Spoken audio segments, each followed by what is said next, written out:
If you're thinking about buying a home in 2025, there's a lot changing in the mortgage world, especially with more lenders starting to use AI tools behind the scenes. But here's the thing, even with all the tech, the basics still matter. Your credit, your paperwork, your timing, it all plays a role. So today we're sitting down with mortgage expert Matt James to break down what buyers really need to know. We'll talk about AI, yes, but also the stuff people don't tell you about loans, approvals, mistakes to avoid, and how to get started on the right foot. We actually wanted to make a video just about AI, but discovered that it's not ready yet for most uses. So it's not a revolutionary, life-changing tool for buying houses yet, but we wanted to give you the information that is available. Okay, Matt, so we're hearing that some lenders are using AI to speed up the loan process. What are you hearing on that subject? This is true. I mean, there are major investments being made in AI by a lot of mortgage companies, especially the largest mortgage companies in the country. I think it probably doesn't have a huge impact on the user or consumer experience yet. I think most of the innovation is happening in the space of helping people within the industry and behind the scenes be more efficient in their role. So think the empowered human model, not the AI as an agent getting things done for you yet model. It Gotcha. does help us be more efficient, but it doesn't really have much direct impact on the consumer so far as it's being Yeah. deployed across the industry. Okay. And we know that every regular normal year is 5 or 10 AI years. So where are we in 5 actual years from now? What does AI look like in this loan process, do you think? That's a really interesting thing because if you think about the innovations in AI and in blockchain, and you think about those two things intersecting in the fintech space, we could be in a wildly different world where genuinely you could have some kind of tokenized application process and approval process that happens really rapidly and is very secure. I think that's possible. That would take a lot of industry guardrails being in place, a lot of like governmental agencies getting involved to make all of that work. But certainly, we're going to be in a more efficient, faster review process, which should bring down cost. I mean, ultimately, innovations like this should bring down cost to the The consumer. mortgage, So yeah. I'd say if one thing, the cost of a loan should go down relative to the cost of a loan being produced today. Okay, so how close are we to actually, like, you think about getting a mortgage, boom, you're approved. Again, there's so much, like if it were just between the consumer and the borrower, it would Mhm. happen a lot faster than all of, like we have to get Fannie Mae and Freddie Mac and all of these other layers of the industry involved Right. in the creation of this instrument that is a mortgage note, which is a security, and the trading of it and everything that goes on behind the scenes. So we're probably 5 to 10 years away from that being something that's wildly different from what we're experiencing today, or a huge turn Yeah. in the progressive direction. And so all in all, it probably will bring the cost of money down, you think? I Or think so. or Yeah. at least getting rid of some of the fees on the front end. The origination fees, it won't be quite as high maybe because the process is more automated. Well, if you think about the cost of producing a loan to a company like ours, a lot of that is labor cost. And so Mhm. if you're making each individual contributor on that mortgage note more efficient and you're getting more per employee, then it'll drive down costs. If that's happening across the industry, then you'll see competition happen and the cost to the consumer will go down. I think the latest industry average is like the actual hard cost of producing a loan is around $4,500 to $4,800 per loan, Wow. an actual hard cost. So if AI makes all of the people involved in that, the underwriter, the processor, the closer, the originator, the secondary market people, that much more efficient and takes 25, 35, 50% of the labor cost out, that could be significant. Pass And that on to the consumer, right? yeah, we'd love to keep it, but more likely competition, there's enough competition in the market that more likely that ends up being a Yeah. consumer benefit. Okay. Well, the next couple of years should be interesting then in the mortgage business to see where things go. But if we take where we are today and we think about why are people applying for a traditional mortgage now? Why are they getting denied? What are the things that you're seeing? One of the biggest things that is a area of emphasis right now is variable income. We have so many people working different types of Mm, jobs, multiple jobs, changing jobs. And whenever you have people who are changing jobs, and let's say they go from 1099 to W-2, or they go from a salary position to salary plus commission, or they're working two jobs at once. One's kind of a gig and one's full time. there's a lot of rules that apply to how that income gets calculated to the mortgage application. So Mm. sometimes people can be making sufficient income to afford what they want, but they don't have the requisite track record of stability there because of this variable income phenomenon that's become more common than ever before. So I think it's one of the more complicated spaces and probably leads to more of the surprising outcomes on the negative side for borrowers is they just don't they don't understand the impact of all of the different types of income they have or the Mhm. changes of income they've had, and that's been something that I think has been surprising to a lot of people. And it's relatively new. People used Yeah, to work a W-2, and right. I that was was going to it. say, does the industry starting to recognize that that is the trend and making adjustments, or are they just saying the consumer has to make the adjustment to more traditional, lender? It's a good question. Yeah, it's a bit of both. It's a bit of both. The industry has adapted and has created rules and calculations, and there's all these arcane behind the scenes formulas that we have to go through when there's variable income, Right. and that's a part of it. And there are exceptions, and there is judgment still. It's not all qualitative or quantitative mathematical stuff. There is some room for qualitative underwriting of these things. But so the industry has adjusted, and consumers, I think, could be better aware of how changing jobs and income types and streams impacts their loan profile. Yeah. I work with a lot of first-time home buyers, which is kind of exciting to get somebody started on buying their first house. And I kind of, when I counsel them on the real estate side, I kind of want to lay out a roadmap and say, hey, this is what the next 3 months looks like. These are things we should be careful about, or this is what the process looks like. You sit down with a first-time home buyer from the loan perspective. What's that conversation look like? Yeah, the initial consult is really trying to understand the objectives and the variables for that borrower because everybody's so unique and so different. What are they trying to accomplish? What's their time frame for accomplishing it? What are they concerned about? What do they feel like they know? What do they feel like they don't know? To the degree they're willing to talk all of those things through, I'm going to get as much of that on the table as we can because the more variables we have, the better likely we are to find the scenario that fits them. There's so many loan products. Yeah. There's so many specific benefits for potential first-time home buyers. There's millions of dollars of federal grant, there's local money, there's state programs that can help somebody who's buying for the first time get a better deal than they otherwise would. It's been a point of emphasis in the industry. And so the better I understand them, their household, their goals, the Yeah. more likely I can point them in the right direction. Sure. Well, while we're kind of on that topic, I want to dive a little deeper into the different loan products that are available and how do you select which one that is the right one for you? Selecting the right one for the borrower, really their tough choice, in my opinion, this is a bit of a homer comment, is making sure they find the right mortgage consultant, Hmm. right? Because a great mortgage consultant is going to understand the consumer's never going to know on their own. They're Right. never going to be able to puzzle through all the guidelines and know which one's for them. And really, they shouldn't have to. Right. It's much too in depth. So finding somebody who's committed to being curious, somebody who's committed to research, somebody who's committed to the best outcome for the client, and somebody who understands a lot of these programs, some of which you have to be certified, some of which you have to go through education to be able to lend to or write mortgages to. I think for the consumer, it's about finding a trustworthy, reputable, uh, outcome focused originator who's willing to puzzle through their scenario and find the options that are unique to them rather Right. than just, hey, here's what we do. So what's the one mistake that you see borrowers make over and over? Is like the most common mistake that people make over and over. Yeah. I think it's waiting until they think they're ready. It's two. Here are the two most common things. One is waiting until they think they're ready to start unpacking their strategy. Sometimes very little, or doing it on their own before talking to a mortgage banker. There's all sorts of counterintuitive things that can improve somebody's loan profile that may not on the surface make sense. So, for example, the way they file their taxes, their self-employed borrower, or their variable income, or their 1099, they might have a strategy to help minimize their tax liability that Mm. completely undercuts their borrowing power. Same thing with credit. They might want to say, hey, I want to improve my credit score. And they go look at their consumer facing scores, which are different than the scores we see in the mortgage banking world, and try to pay down all their debt and get it to zero when in fact that might have the inverse effect they desired on their Mm. credit.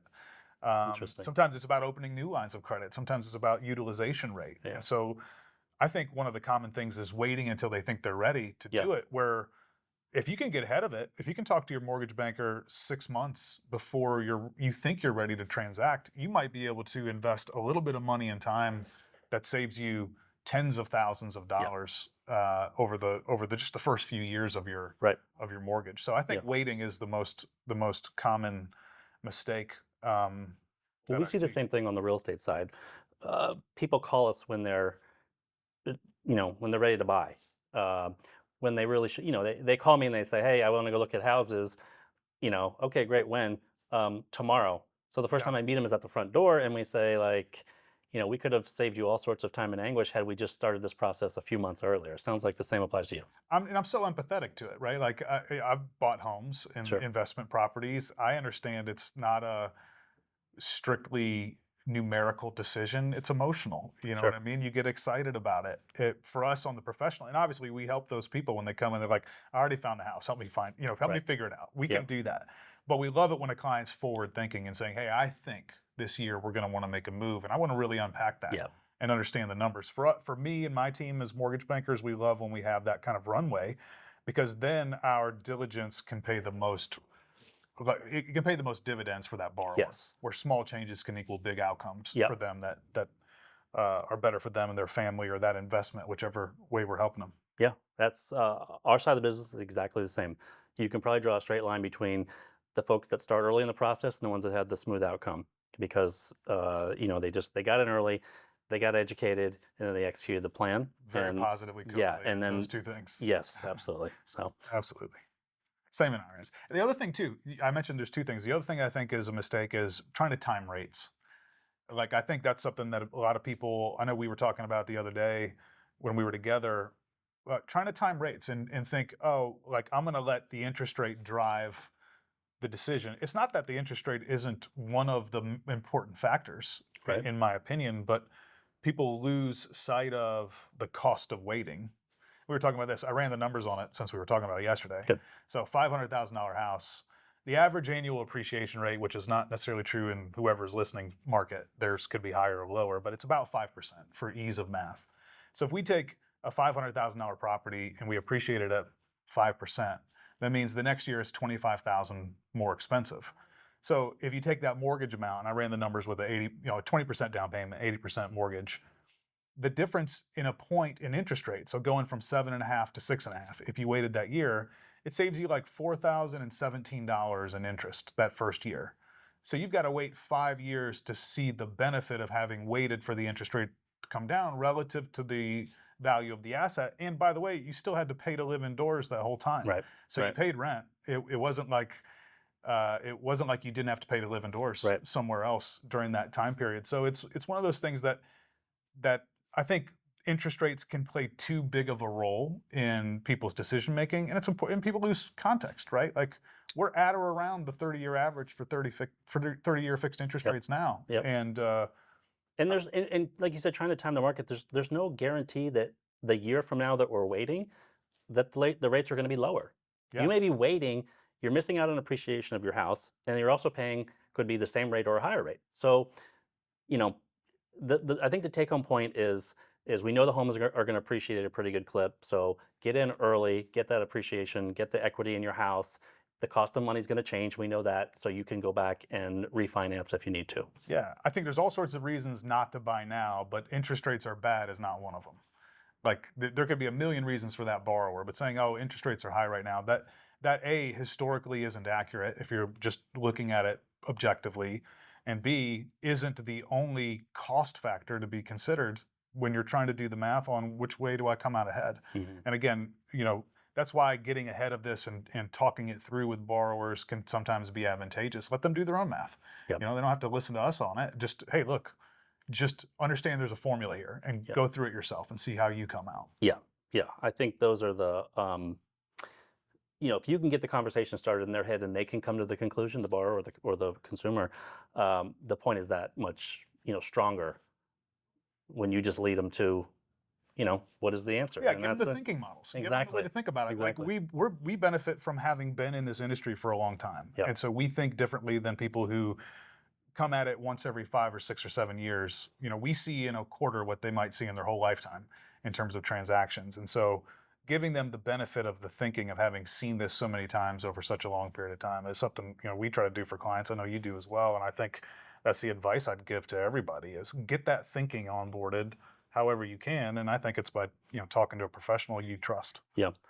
One of the questions I often get, from folks is about using a local lender, and I always tell them how important it is that we use somebody local, and they kind of look at me like, "What's it matter? Like we're borrowing money from the bank. Like why do we have to Right. be local?" And I try to always tell them like I've been on many occasions the morning of closing. And there's an issue with the financing. We're trying to get the bank on the phone. The bank's in California or they're someplace else out of the time zone, and even if they weren't, we can't get a hold of them because there's so many layers of customer service you have to go through to get to your Yeah. lender. So just having somebody local where I can go, hey Matt, get involved. We need you. It's one phone call and it's quick. Yeah. I mean, I agree. It's not only that, but there's local nuance to taxes and transfer taxes and fees and things that if you're working from afar may not be Oh yeah. evident and may not be there. In addition to just the access, and I'll say something that your industry doesn't like to talk about as much, but I'll say it if you don't mind, and we can cut it later. Is hey, if you're the listing agent and you're the seller of that property, and you've got an online lender on a pre-approval letter, and you've got a local lender whose office is right around the corner that you can pick up the phone and call and see, and as a member of the community, which one do you as a seller feel more comfortable with? Which one are you going to look more favorably on? And I know a lot of agents, I mean, they don't choose for their sellers, but if you're a listing agent and I'll leave any names out of it, it's some online lender that's headquartered in another state. And that mortgage banker behind it sitting in a call center somewhere versus, hey man, this is a person that's got to like live in this community Yeah. and show up and meet people. Again, the relational and the trust aspect, I think, makes a difference Oh too. yeah. And Yeah. we've seen that play out well for our clients that trust Absolutely. us here in the state. Yeah. Yeah. A lot of times, I should say a lot of times, some of the time, the lender actually comes to settlement with us. They're there, close the loan, put they're faced with the transaction, and Yeah.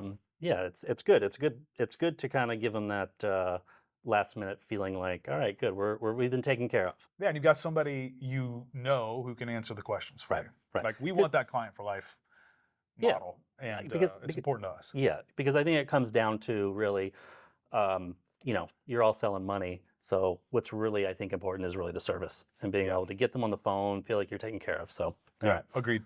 Okay. So, Matt, where is AI actually helping right now?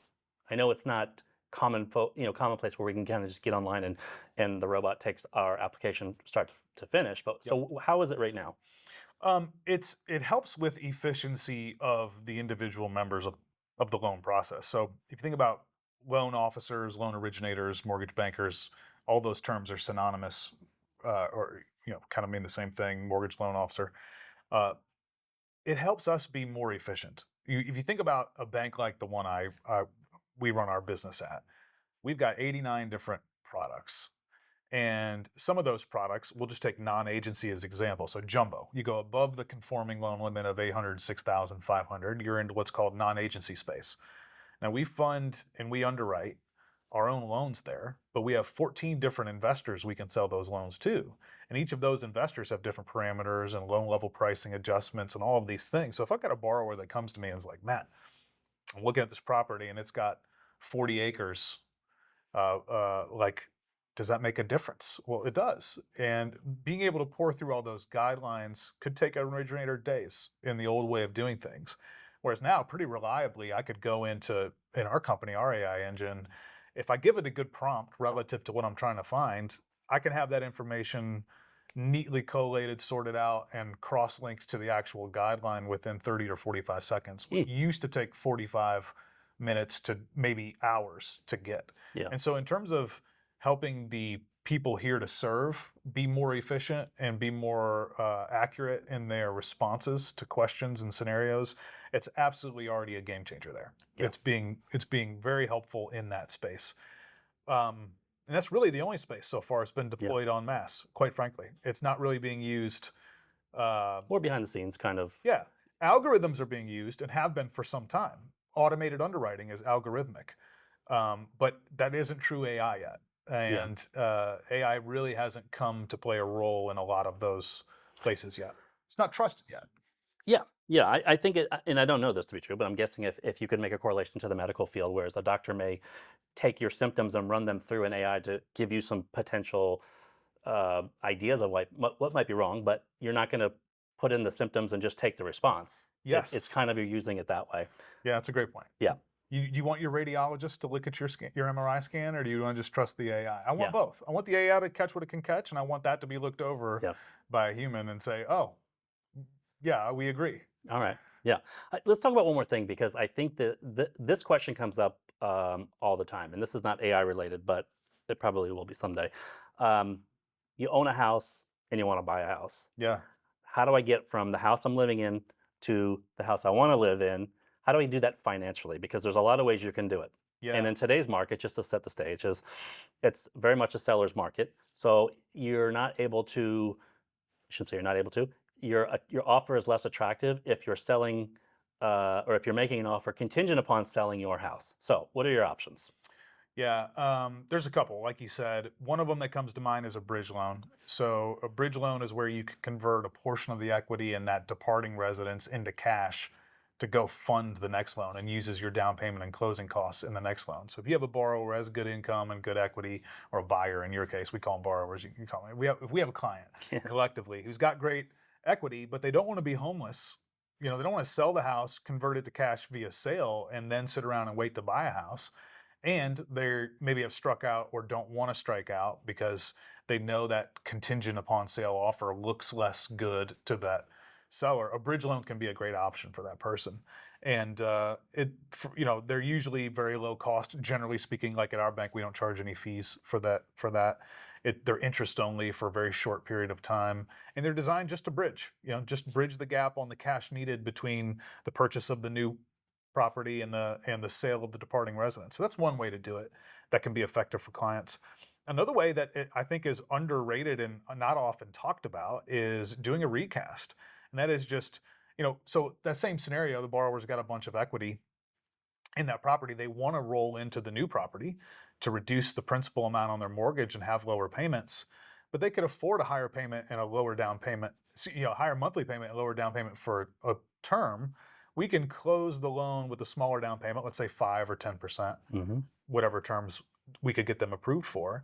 And once they recoup the proceeds from sale on the departing residence, we recast the mortgage. So we take that principal amount, we put it right to the principal of the mortgage, and we recast that new principal amount over 30 years.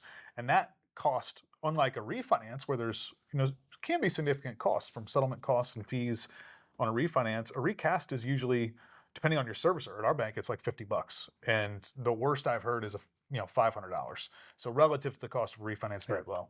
So it's a great bridge option for people.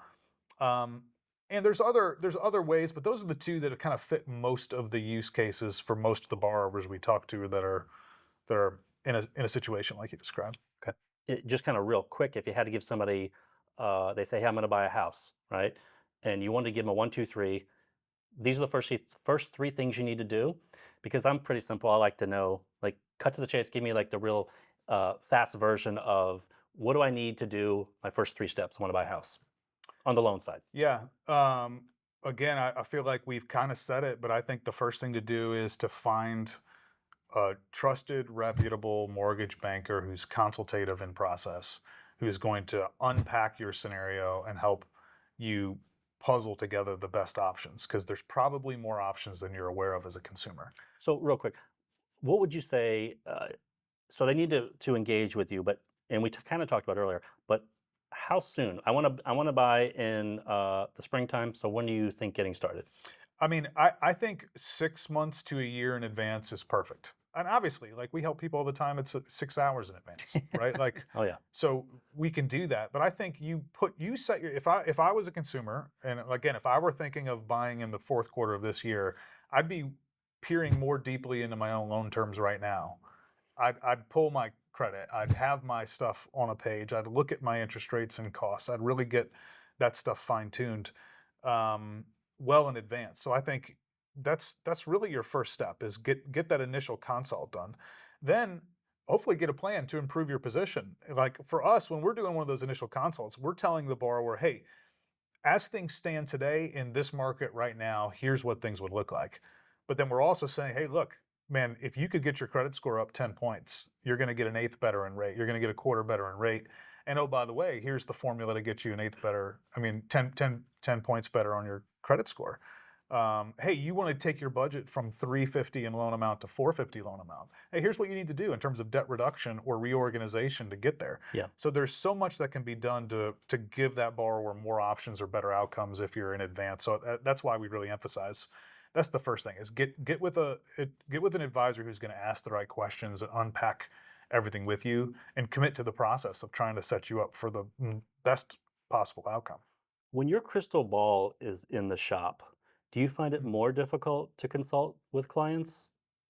When I'm not trying to predict the future? Yes. Yeah, I really try to avoid.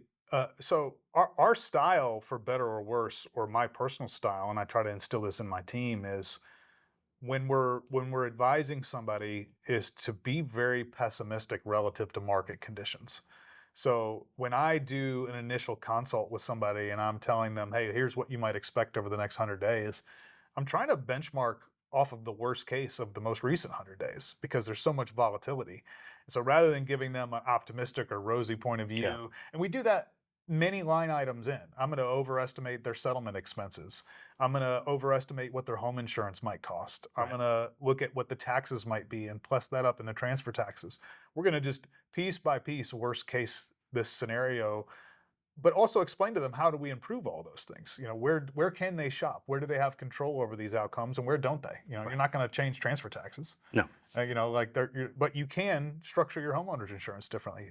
You can improve your interest rate with things. So we try to not give rosy, optimistic viewpoints to people. So if they're prepared for the worst, they can kind of comfortably go into settlement going, all right, we're covered if the worst happens. That's the way I want to be treated. Me That's too. the way I want to make business and financial decisions. So that's the style we feel like works best for our clients. And honestly, the feedback we get is great on that. And very often, by the time we get to closing, we've got positive surprises. Like we're surprised at how much better we were than the worst case by working together with great realtor partners, by having great local suppliers and vendors that we refer to, and ultimately just by structuring the best case outcome we can for the borrower. There's going to be surprises. We just want them all to be good. Yeah. We want them all to be good, and we can do that if we're pessimistic on the front end. Yeah. So whether AI ends up helping or just confusing the process a little more, the takeaway is still simple. Your strategy still matters when it comes to buying a home. Talking to an expert early, getting your finances in order, and understanding your options will always be more powerful than any online tool. So if you're planning to buy in 2025, don't do it alone. Reach out, we'll connect you with Matt, and if you need an agent, we're here.